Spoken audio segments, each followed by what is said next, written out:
ગુજરાતમાં છેલ્લા કેટલાય સમયથી ખેડૂતો વિરોધ કરી રહ્યા છે અને આ તમામ ચર્ચાઓની વચ્ચે વાત પણ એ થઈ કે કોઈ રાજકીય નેતાએ ખેડૂતોના મુદ્દાઓને લઈને ખાસ કરીને જે જેતપરમાં વિરોધ ચાલી રહ્યો છે ત્યાં નેતાઓને આવવાની ના પાડી દેવામાં આવી છે, પરંતુ જે અન્ય વિરોધો ચાલી રહ્યા છે અને આ તમામ ચર્ચાઓની વચ્ચે જિગ્નેશ મેવાણી દ્વારા શું કહેવામાં આવ્યું એની વિગતે ચર્ચા કરીશું। નમસ્કાર, હું છું ઉજ્જવલ અને આપ જોઈ રહ્યા છો નિર્ભય ન્યૂઝ। માત્ર 50,000 ભરી અને ડ્રોન વસાવો, ડ્રોન વ્યવસાયની અંદર કમાવો 7 થી 8 લાખ રૂપિયા પ્રતિ વર્ષ। ગુજરાતના ખેડૂતોની પહેલી પસંદ, તો આજે જ સંપર્ક કરો। ગુજરાતમાં હાલ પરિસ્થિતિ એવી છે કે એક તરફ ખેડૂતો પોતાની લડાઈ લડી રહ્યા છે, બીજી તરફ જે રાજકીય પાર્ટીઓ છે ખેડૂતો માટે અલગ લડાઈ લડી રહી છે। આમ આદમી પાર્ટી અને કોંગ્રેસ દ્વારા અલગ વિરોધ કરવામાં આવી રહ્યો છે અને બીજી તરફ ખેડૂતોનો વિરોધ અલગ ચાલી રહ્યો છે। આ તમામ ચર્ચાઓની વચ્ચે હવે જિગ્નેશ મેવાણી દ્વારા શું કહેવામાં આવ્યું એ પણ સાંભળી લઈએ કે જે સરકાર, જે પ્રશાસન તમારા દીકરાની નસોમાં ચરસ, ગાંજો, દારૂ અને ડ્રગ્સ ઘુસાડતી હોય એ તમને ટેકાના ભાવ આપે? એ આપે?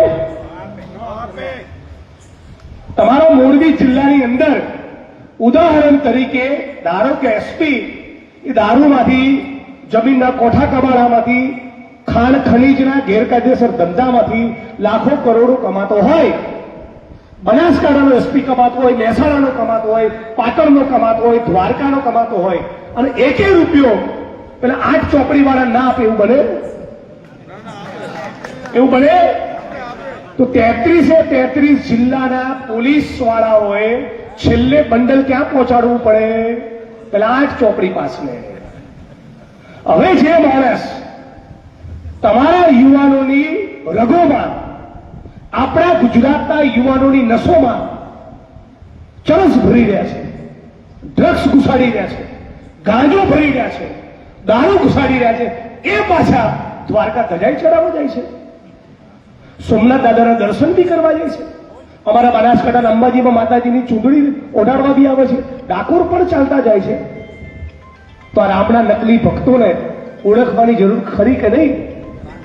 આપણે એની જોડે વળતર માંગવા નીકળ્યા છીએ જેમણે અયોધ્યામાં રામના મંદિરમાંથી 200-500 કરોડનું કરી નાખ્યું।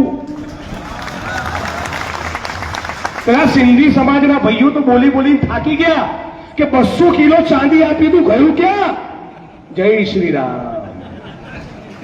सीता मैया बहुत दुखी है, सीता मैया बहुत दुखी है मोदी के काम से। बोले ये तो सारे पैसे खा गए मेरे पति के नाम से।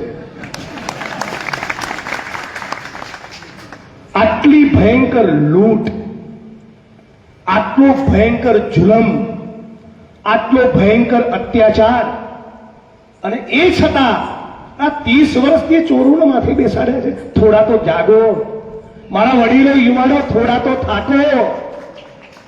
400 નો બાટલો 1000 રૂપિયામાં આવ્યો, 400 ના 600 થયા, આપણે બોલ્યા નહીં।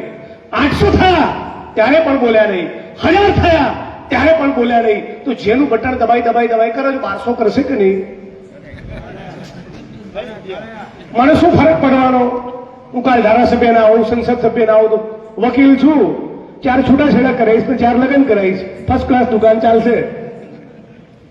પણ તમારે આ 400 નો બાટલો 1500 લેવાનો વારો આવશે। આજે કેમ આ ખેડૂતોની મીટિંગમાં અયોધ્યાના મંદિરના ચોરીની વાત કરું છું? કેમ 400 નો બાટલો 1100 નો થયો એની વાત કરું છું? કેમ કે ઘણી વાર આપણે લોચો મારીએ છીએ। કેવો? એક વાર થાંભલાનું વળતર મરી ગયું પછી દબાવો કમલમનું બટન એટલે ફરી પાછું મોત આવશે, એક નહીં તો બીજા મુદ્દે અને બીજા નહીં તો ત્રીજા મુદ્દે। વાત સાચી ખોટી? તો હવે થોડા થાક્યા છે ને, નવી પેઢી માટે કંઈક નવો વિચાર તો કરવો પડશે ને। 25 લાખ લોકો, મારી બહેનો માતાઓ, આપણા ગુજરાતમાં 25 લાખ લોકો ડ્રગ્સનું સેવન કરતા પકડાયા ભારત સરકારના સર્વેમાં। કેટલા લોકો? 25,000 નહીં, 2.5 લાખ નહીં, 25 લાખ લોકો।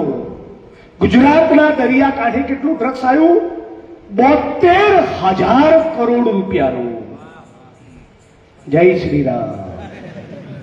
કેટલું ડ્રગ્સ આવ્યું? 72,000 કરોડનું છે. કોઈને પેટનું પાણી હલે છે? આખા ગુજરાતના આઈપીએસ ઓફિસરોએ પેલા 8 ચોપડીવાળાને સલામ કરવાની આ દિવસ તો જોવો ગુજરાતનો. હે, આ પરિસ્થિતિ તો કેવી કંગાલિયત કહેવાય. આખા ગુજરાતની પોલીસે 8મો ભણેલા સલામ કરવાની, પછી તમને દંડા મારે શું કરે? મારે કે ના મારે? તો આપણે આ સરકારને એટલું કહેવું છે કે ભાઈ તમારે તમારા બજેટમાંથી તો પૈસા આપવાના છે નહીં. હવે આગામી સમયમાં જોવાનું રહેશે કે રાજકીય પાર્ટીઓને જે તંત્ર દ્વારા જવાબ આપવામાં આવે છે કે પછી ખેડૂતોને.